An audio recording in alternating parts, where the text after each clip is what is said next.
And with that said, I would like, first of all, just explain a little bit about the panel. The panel is going to be an opportunity to have 4 of our esteemed panelists here share examples of transitioning from traditional education models to more innovative ones, which requires novel approaches to educational systems. And hopefully what you'll hear by offering them various examples will stimulate your own questions and maybe some ideas about what you want to bring to your own institutions. And so with that said, my name is Gail Gannon. Nice to meet you all. It's my first time to Kazakhstan, and I hope to return again soon. I'm the founder and CEO of Ensanté, which is an advisors for tech for good companies all over the world. I'm also a social impact investor. And then just recently, I returned back to UC Berkeley. I'm the founder and director of the Neurotech Collider Lab, a forum for cross-disciplinary approaches to improving brain health and learning. And I'm also on faculty at the Siddhartha Center for Entrepreneurship Technology for the School of Engineering. So with that here, as I mentioned, I have 5 esteemed panelists. I'd like to introduce you all. Muzaffar, Djalalov, I'm going to get this better, who's the rector of Inha University in Tashkent. Helen, Uvarenko, the Global Education Lead of StrategEast. Dinara, the Government Affairs and Public Policy Director of HP Central Asia and EE. Dinara or Dina. Ruslan, founder and CEO of CODIFY. And Gulnara Kurenkeyeva, rector and Almaty University and AMBA and BGA, the International Accreditation Advisory Board member. So with that, each of them will have a brief presentation, and we'll start with Muzaffar first. Thank you. Thank you very much, Gail. First of all, I would like to appreciate StrategEast for inviting and organizing such a wonderful event, and for the live streaming. Lots of people watching, also from Uzbekistan nowadays, and it's a very nice chance to be here. We're working with the StrategEast for several years, and I would like to ask our team to switch on our presentation. Yeah, okay. Right. Just I'll try my best. Population is raising in Uzbekistan.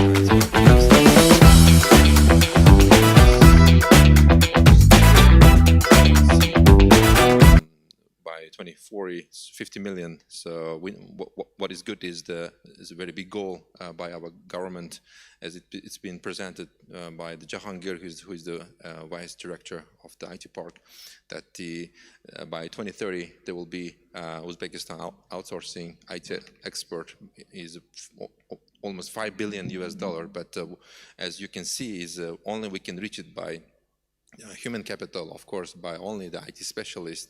So we need lots of almost 200K and 300K specialists in IT. Now it is very low. It's very low. It's around 18,000 students, I mean the IT students, but we can see that the number of universities also raising very rapidly. It was, if you compare only 6 years ago, it was only around 60 universities and only 2 IT universities, but nowadays over 200 universities and almost around 30 universities is countrywidely on IT. And of course there are big plans on the academic prospects. There is expected number of IT specialists, and which is from the universities and from education centers. But of course we need the one big synergy effect. Of course we cannot do it separately, each of us, for example education centers or some universities. And for this reason we have a very big support from our government. It's big initiatives on IT education. First of all is a 1 million Uzbek coders program. It's a very huge number. However, this platform were educated almost around more than 2 million young people, and it's raising. We are working with the Coursera, and there is another phase. And of course, the IT Parks, the Young Talent Program, they're raising and helping with IT courses. It's a free IT courses for young people. Of course, basically its number is very few. Why? Because these courses are in English, but it's rising because the population still they are speaking Uzbek languages, so they have to learn more other foreign languages as well. Oops, sorry. There is a big President Tech Award, almost $1 million US award by President for startuppers, and every year, our students are winner of this every consecutive time, so they win every part. So we are very proud of our students. And this is, and second, is a very good chance by government to these young people to support their ideas. And what is in IUT? We call the IUT is in the University in Tashkent. We have only two schools: School of Computer Engineering and School of the Logistics and Business Administration. So. And of course, firstly, education is in English language, so it's fully supported by our Korean partners, and diploma is also provided by our Inha university partner, and we have an international accreditation as well. And we are very proud of our alumni. We have our career center. The mostly talented are working in different areas. You can see in this pie, international level graduates, and of course, it's only men, but the number of girls also rising. It's almost more than 20% nowadays from overall students number. And of course, students' achievements are very important for us. We are very proud of them, and when they are winners of lots of competitions. So we say that their achievement are our achievement, their failure is our failure. So that's from this perspective, we try to give them lots of interesting, and of course our partners from the different organizations, universities, companies, they help with internship programs, and I have to say that also online programs such as the online academias also help with some kind of the programs to extra learnings for our students, because in the end we receive very high level specialists which don't need any training, extra trainings. And of course, we have MBA programs for our students as well. And of course, mostly it's starting of the executive program, but we are now focusing on the executive programs as well. Starting from the big corporate courses from Oracle BI, Microsoft, and others, so just helping very good. And of course, these some kind of the continuing education programs together with the Presidential Academy for vice ministers level, CIOs, big executive trainings for IT directors. So big plans, many things. I hope I did my best in 5 minutes, so I will be happy to answer to your questions. Thank you. Thank you. Thank you, Muzaffar. Helen?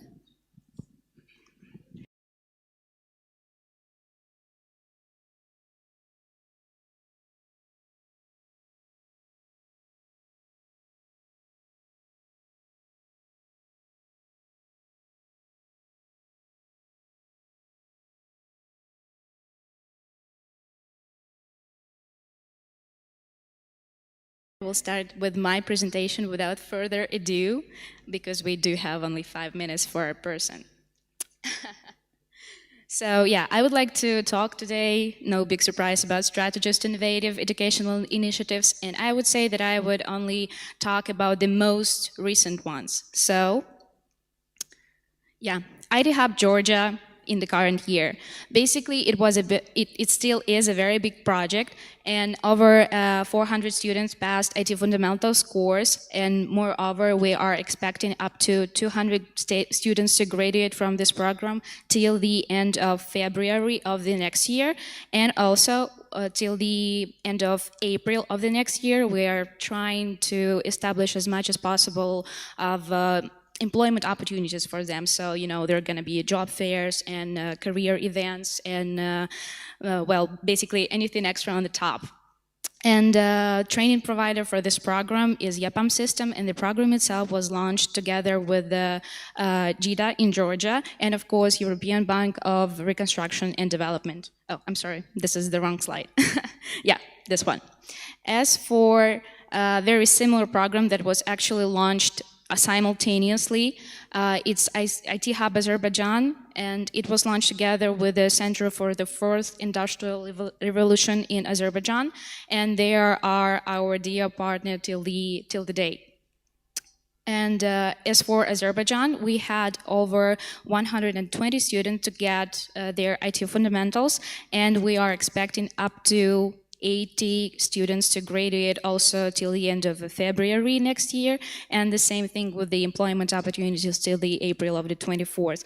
So the same, we will be having extra career sessions, extra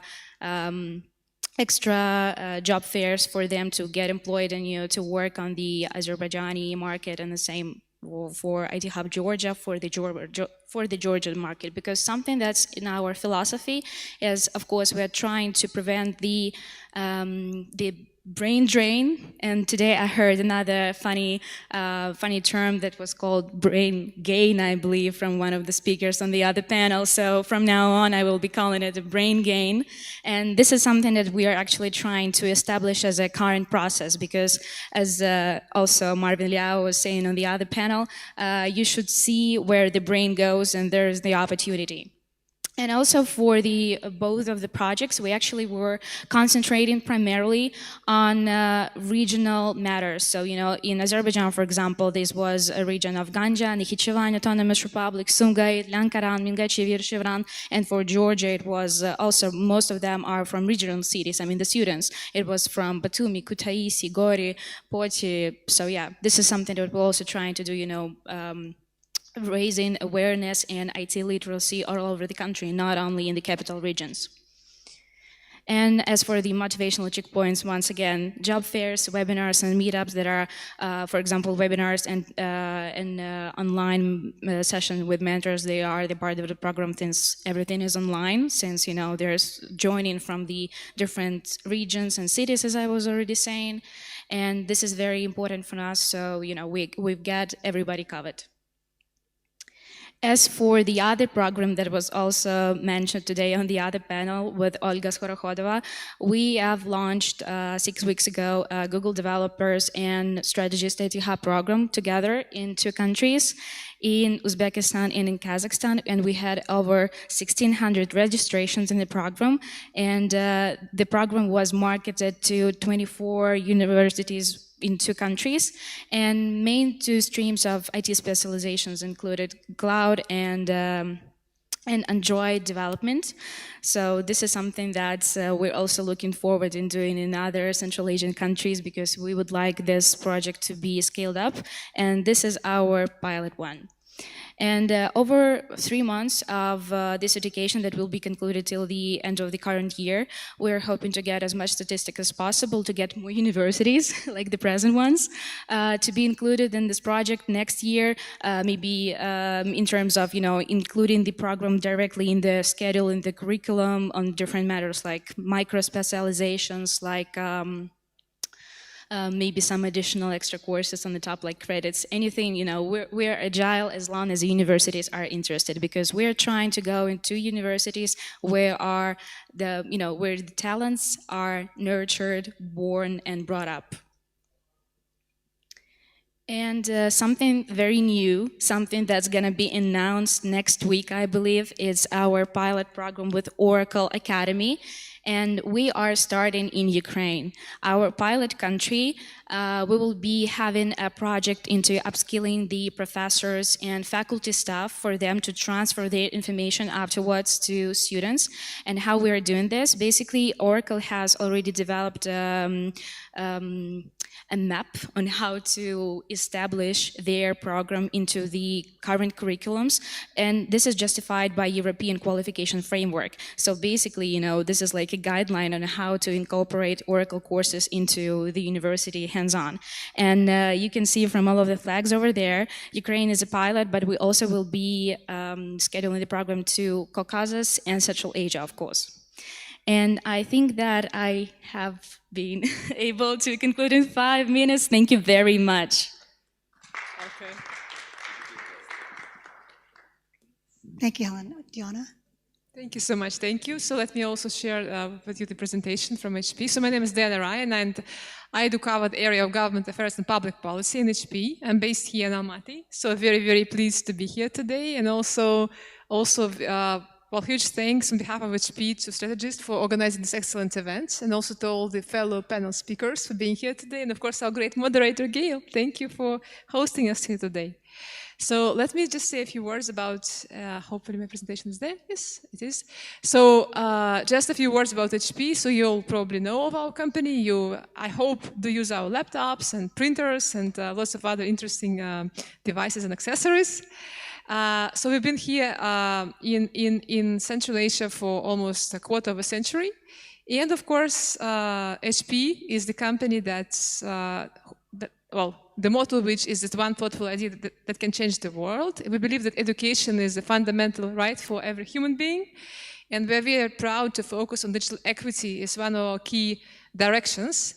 And of course, we are focused on accelerating digital equity, and the target is to reach to 150 million people by 2030. Yeah, and of course, education is one of the key areas that we focus on. Second is being also healthcare, and third one is being actually economic development.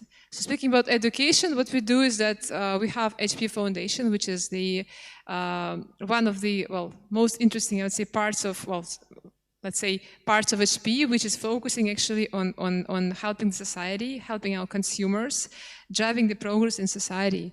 So, and obviously we do generate jointly with UN agencies, jointly with partners like StrategEast here and a number of others, we do generate education courses and do make them available complementary to people around the world, especially in those countries that are maybe not so developed. We also make sure to reach out to underprivileged groups of society.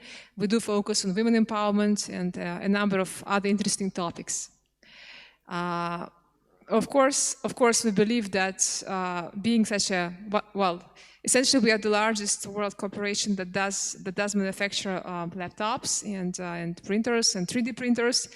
And obviously, we do believe that we have the capacity to empower people around the world. And just to give you an examples, what we do, we have a number of programs that's actually already operational in the region. And today my dear colleague Svetlana, who's actually here in the audience, she did touch base a few of them. So one of them is project HP IDEA that's currently operational in Kazakhstan.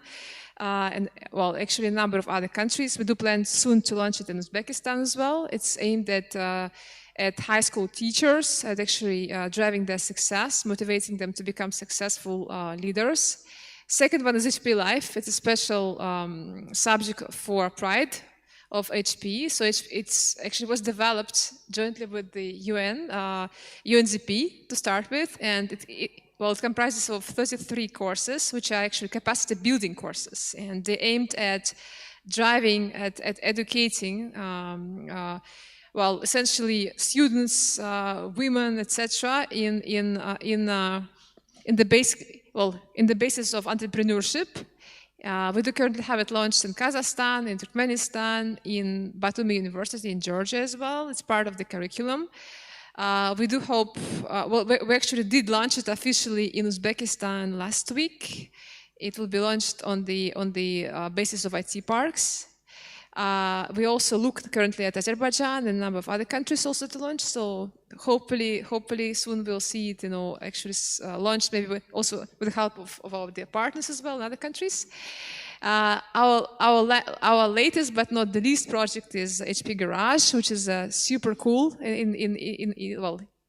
to be honest, in my personal opinion, because it's focusing on esports programming skills, on actually game development also skills, and we launched it last year in Dubai on site, also in Oman as well, and currently it's available online. And the idea is to make it available potentially in Uzbekistan next year, and also we're looking at partners in Kazakhstan as well to make it available. Also, just to highlight, we do focus on on projects that do help women empowerment, and we do quite a bit in the areas of women empowerment in Central Asia. This topic is of high relevance. I know globally it is quite relevant. So we do, as part of our HP Life centers, we do generate, we also do help with mentorship with job search, etc. So that's kind of empowering women and also girls, you know, around the world. And going forward, well, there's also a program with Cambridge University also aimed at training actual university professors as well. We currently launched it in South Africa, so also looking forward potentially at launching it here in the region. So overall, I mean, we as one of the, well, this world's largest IT companies are very, very focused on driving digital equity education, and I'm very happy to drive this agenda here in Central Asia. Thank you so much. Thank you, Diana. Thank you. Dina?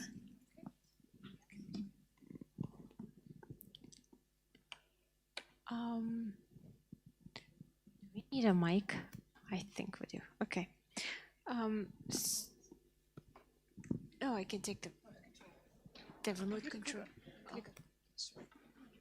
Sure, no worries. There you go. Thanks.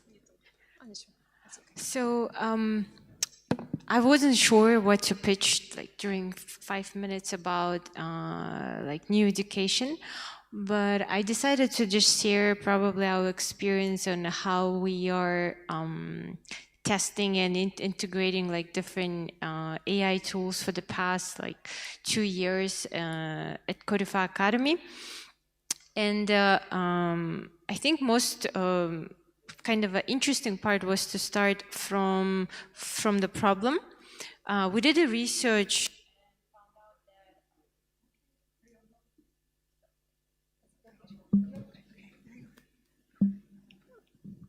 Hey. Oh, okay, it's working now. So we found out that there are over like 1 million candidates searching for a job right now in Central Asia and CIS countries. But most importantly, some of them, they don't find a job at all. And usually they spend from 3 to 6 months searching for a job. And there are almost 1 million open vacancies in also Central Asia and CIS countries when they cannot find a proper candidate. And they also spend around 3 to 6 months to close one open vacancy. So we were thinking as a private company that like going forward, the new education should be about not about like, oh, new methodologies or new technologies. It should be about workforce oriented, because at the end of the day, if person learns a skill but cannot find a job or cannot monetize their skills, then like why they studying, especially if you are from developing country. So that's why we previously were mainly concentrated on building CODIFY Academy as in a teaching place, but then we realized that it needs to be more like job matching place when we actually work with the end clients and companies to collect the requirements and then teach someone to prepare for the job opening. So we kind of started this evaluation, like we started as an academy, then we went to build our own products, then we went building our job matching platform. But most importantly, our research at the end of the day, it's about like how many people we can get placed after graduation.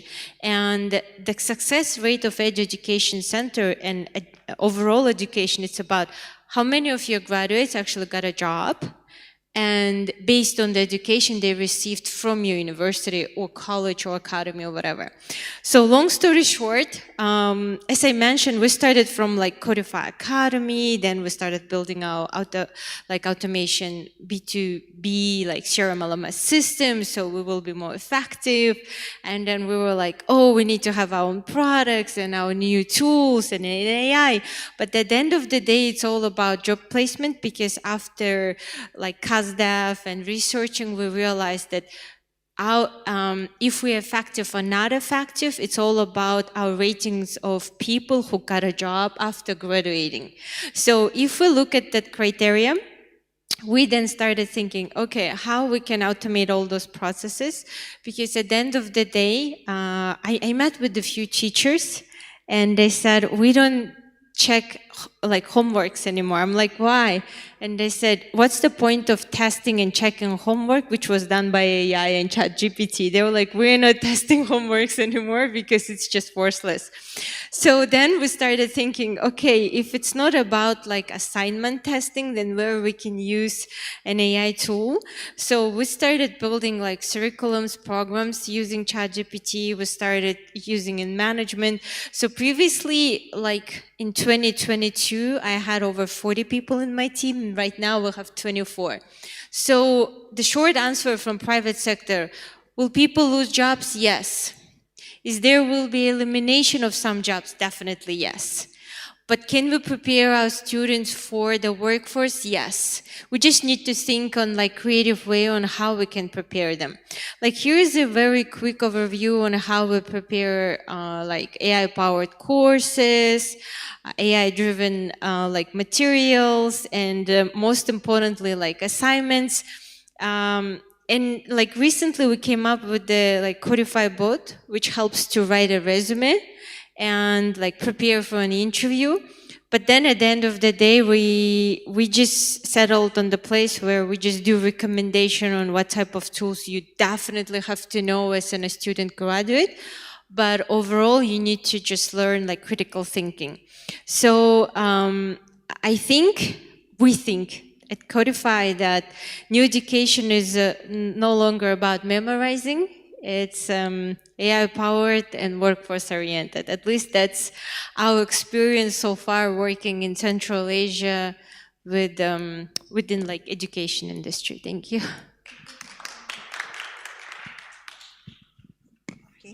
Okay. Thank you very much. First of all, I want to say thank you to organizers for inviting me as a panel member, as a speaker of this conference. I have the presentation. Do you put it? Of course, as a university, we understand our responsibility being educator in IT industry. Almaty Management University, we are the first private university in post-Soviet country. We launched it, our university was created in 1988. It means next month we will celebrate our 35 years anniversary. In Kazakhstan, in Central Asia, in CIS countries, we are mostly well known as a business school. Our journey in IT education started it was 12 years ago. We launched this program in IT education. Of course, in Kazakhstan, it is a very competitive market. We have a specialized university as an international IT university they place it in Almaty. We have an Astana IT university. We have several big national universities. They are all educating and preparing specialists for the IT industry. We see in Kazakhstan we have 119 universities, and I can say half of them, they have a IT faculty, IT schools. It means the very competitive market. For our university to developing this program means to find our competitive advantages in that director. I can tell more about the School of Digital Technology. It is one of the 10 of our school. I believe it will be our new star as a business school at our university. What is our competitive advantages? I believe the first, it will be the faculty. Second, at the team of the school. Third, it is our students. The system of our education based on the mentorship program. We invited a mentor from the different industries with the tech expertise, with industry expertise, with the business and the corporate partners for creating such a new way of educating IT specialists for the market. I can share our model. It is the totally new model of educating, preparing IT specialists. Mostly the program based, the new hype of the new topic of the very popular for discussion. It is practice-based learning. But we believe the new way of developing IT industry will be product-based learning. How it works in our university. In our School of Digital Technology, they found out the company or the partner company, for example, the best case of our university with Air Astana. Air Astana, the most famous flight company, air company of the Central Asia. We found out that the problem of this company.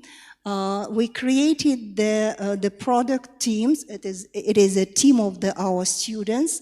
They are solving real business problem of the company. We didn't send the students to company for the internship. The idea to find the real problem, and the students trying to do this problem as a startup. They are a mentor of the school and from the company. The rest of the way, ideation, validation, prototyping, finalizing the problem, it is like the startup. During the 3 years of educating in our university, students trying to do 7 or 8 different such projects. For example, students, those who created this anti-icing project, anti-icing platform app for the Air Astana, they've been hired to. Finally, they've been hired to this company. We have several partners working with them, trying to solve the problem of these business partners. The rest, of course, finally, I want to say that our idea of course, for IT students, they should get a job before diploma. This is the idea for this. Thank you. Great. Thank you. Thank you so much, Gulnara. So with that, since you... Okay. Thank you. Thank you. Technical. So thank you so much for all of you with your presentations. And I know it's very short on time, so I'm going to just give each one of you a particular questions based on what you've presented, and also hopefully to sort of share with the rest of the audience sort of lessons learned. And in your case, I'm going to ask you what your secret sauce is. So one of the things that you mentioned that warms my heart is what we call professors of practice. These are people who are professionals who actually partner with academics, and they actually go into the institutions. How did you manage to do that?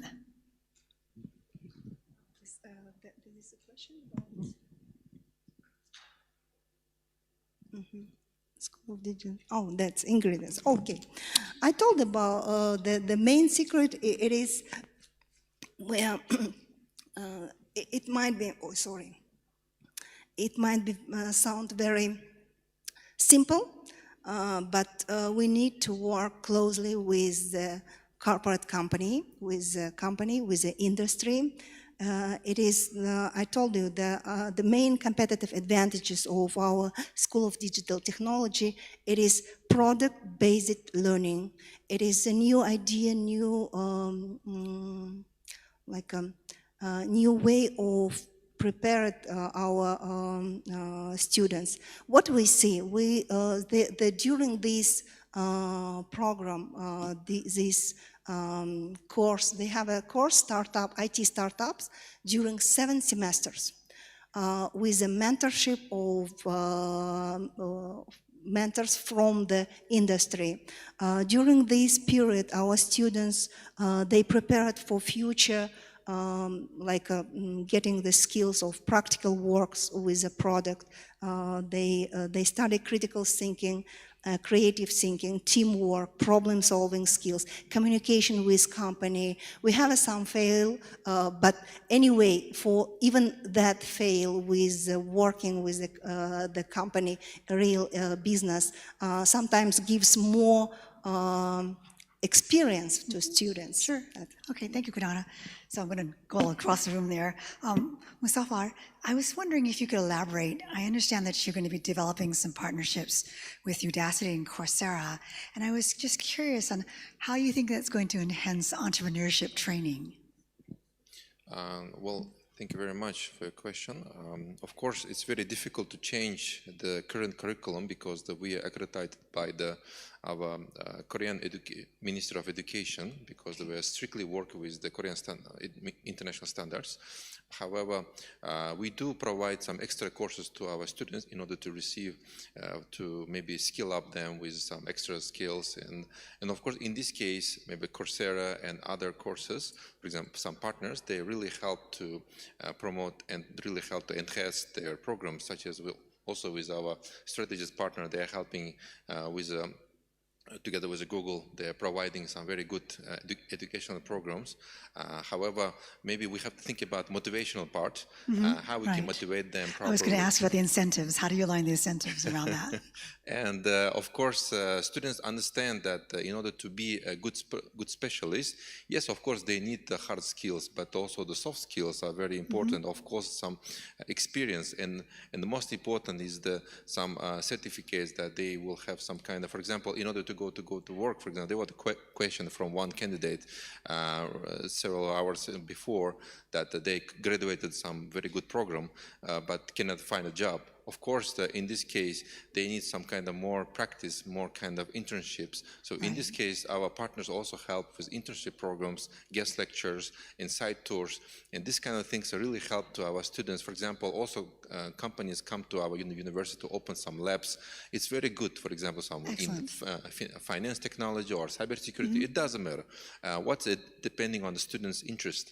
But we see that some trends on some global trends, Uzbekistan, we have our board of trustee, and we have also a board from the companies as well. They recommend what kind of course there is some big demand, for example, on AI, some data science. So we more deeply learn, or maybe they are also, for example, very good course we call the co-learning center, where students teach another students. For example, those students are, for example, already passed those paths, and they already educated, they already got this some kind of skills, so they help to enhance the capacity of another students. So it's kind of helping, not just if we just sit and wait, nobody can do nothing, so we just go and ask companies to come to our university, we keep talking to keep asking them to come, so it's kind of also helping very good to create some good environment.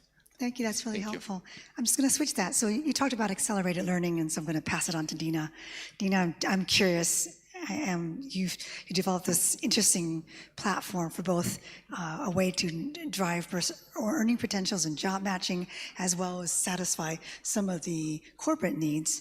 And so with that said, what are the lessons you've learned? And I think the reasons why I'm asking this is because here's some traditional academic institutions, and you're saying, look, we've got a different way to accelerate learning.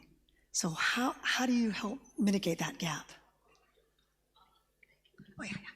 This one is sometimes not working. So I think the main lesson learned was that in 21st century, we can be more creative in a way that if it was like that, like in 20th century or like 20 years back, 30 years back, it doesn't really have to stay that way. And even when I started CODIFY Academy, I thought, okay, I'm gonna just teach IT professions, I'm gonna share the best top-notch knowledge, and that's gonna be enough. But then I realized that when I saw the ratings that only like 40% of our students actually get job matched within like 3 months of graduation, I realized that in any other industry, especially in IT, it would be considered as a not successful rating. So I thought how we can make it like 50+% of job matching like ratings. And then we went not from like how we're going to teach people, no.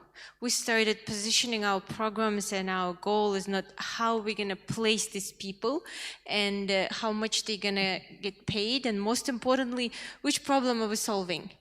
And if we start from like, are we solving of a problem of companies recruiting the best candidates and how to make sure that we prepare those candidates, then we are like building totally different like business model and approach, basically. That's good. I don't know if this is working still. No, that's great, because one of the things that I'm just going to push you on, and I know we don't have much time, but I want to touch upon this.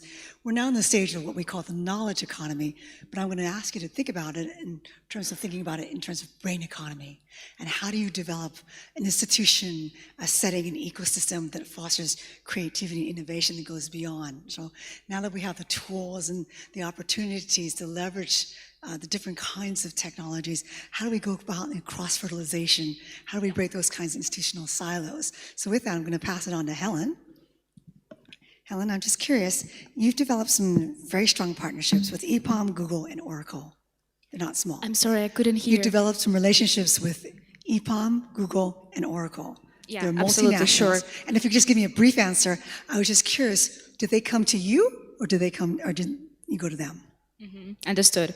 So basically, you know, with every other partner, it's a different story. And to be honest, for example, with YEPAM, we have a long-term relationship in terms of different projects. For the ongoing ones, for example, in Georgia, in Azerbaijan, they are our training providers. So basically, we hire YEPAM to provide services for our students. They have implemented successfully several projects for us. In Kazakhstan, for example, it was just another part of IT Hub that is actually a part of Tekorda national program of Kazakhstan to train as much as possible IT specialists in 5 years. And previously, we also had IT Hub Ukraine and IT Hub Baku. So, you know, it's like, it's never-ending story. We have to educate people. And in terms of other big tech companies like Oracle, like Google, for example, I think it's a mutual desire, to be honest, because in every big organization, there is a philanthropic department, right? So people have to spread good. People have to elevate other people's IT literacy to live in the modern world, to be able to communicate, to be able to work towards this kind of new economy. And thus, with the help of our dear PR, with the help of Anatoly being our face, we are working face-to-face with our partners to be able to understand which are kind of part of the companies who we would like to promote to universities, which are, the global trends. For example, in the current project in Georgia and Azerbaijan, we actually were researching so can I switch it over to Diana and Helen? Sure. Listen, we're running out of time, sorry. So but you mentioned a very important aspect about partnering with big corporations, and the idea that comes to my mind, especially in this world, where there's an opportunity for digital equity, right? And what does digital equity look like? And you can work with multinationals and big corporations, but there's a certain accountability that multinationals have felt, and HP has been a leadership in actually not only here in Central Asia, but in many places of the world. And so I'd like to hear more about how does that digital equity look like, and the vision that you see in bringing that forward. Well, thank you so much for the question. So from my side, I would like to, again, to highlight is that for us, we do take digital equity very seriously at HP, so we're very proud of that. And it comprises of 3 key elements. Number 1 is obviously education, and we're delighted to be here today and promote education in Central Asia. Second is, of course, healthcare, and we do run a number of interesting projects, like, for instance, healthcare screenings, for instance, in other countries, not here yet. And third is, of course, economic development, and this is also quite important for us. We're not doing it actively here in Central Asia, but in the US, in Latin America, in Africa, we do reach out to, in particular in LATAM. Yeah, we do reach out to a number of local communities. We help children, etc. So, and as for other, as for our, let's say, plans for Central Asia, we have many, and I do hope that we will make them all come true. At least that's what we are, aspiring for. So I think that one of the key things would be, of course, women empowerment, and we do work, we are happy to engage with USAID, for instance, here in this part of the world. There is also a number of women organizations as well. For instance, in Kazakhstan, there is also like a number of local organizations that do unite women. So we are always happy to support them with education, with capacity building courses, etc. So I mean, we are here for you guys. So I mean, happy to help. Thank you. Thank you. So since you have the microphone right now, I'm going to have a little fun with you. So if you had a wish and you're talking to the Eurasian governments in terms of how they could do a better job cooperating with big tech companies, what would you say to them? Well, I think overall, I mean, I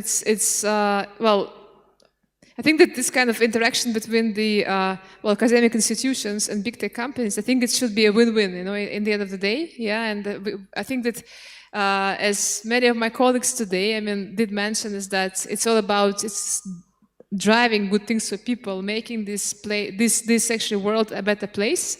So I think it should always remember that all of us, that whether you work at a big high-tech company or university or company like StrategEast here, we're all people in the end. We should all think about the future. And whenever let's say a company reaches out to us, we should always remember that we, of course, we all bear responsibility for the future. Yeah, and I think it's just a question of being open and discussing. I mean, what could be done together. So thank you. Muzaffar, you've straddled both. You've done government, you've done corporate. If you had a wish list, what would you say to the Eurasian governments? How do they improve the relationships or cooperative agreements with large multinationals? Well, first of all, maybe it's government have to think more dynamically. It should be more maybe very flexible, because sometimes there is... What does flexible look like? Sometimes still there is strict regulations about maybe expanding some programs, or maybe we cannot make some kind of online programs or degree programs, or maybe we see that the education paradigm is changing. For example, if you talk about education 4.0, and then it's completely different. Maybe do we really need, for example, public school education, for example, 11 years or 4 years? And if you want to do even speak about it, we see that very big resistance from the government side. So we see that I hope that I see very good case from the Kazakhstan, that very good, talented, and maybe Western educated people are coming to government, and they are thinking differently. They are changing these kind of stereotypes. I think we need more young people in the government. We need more young people in the higher positions, which is also going good in the Uzbekistan last 4 or 5 years. But let's see this continuously. And of course, from our side, I mentioned in my last slide that we need some kind of IT management courses, because we see the very big symbiosis with other spheres, for example, IT with medicine, for example, medical area, or IT with, for example, agriculture. So we need some kind of manager who knows both areas, for example, and knows how to manage the project, so which is also very crucial these days. So we need this kind of programs more. So, and government should not be like obstacle, it should help. Thank you. Okay, fair enough. I'm just going to switch gears in the interest of time. And one of the things that we didn't really push on, and I think you've heard it both in terms of this morning's opening session as well as last night when Marvin spoke. And how do you think about entrepreneurship, and where do you think the role of entrepreneurship? Now, Dina's got a bias because she's already an entrepreneur, and I think I'm going to start with you first, actually, when I'm asking you, what did you wish you would have had during your education?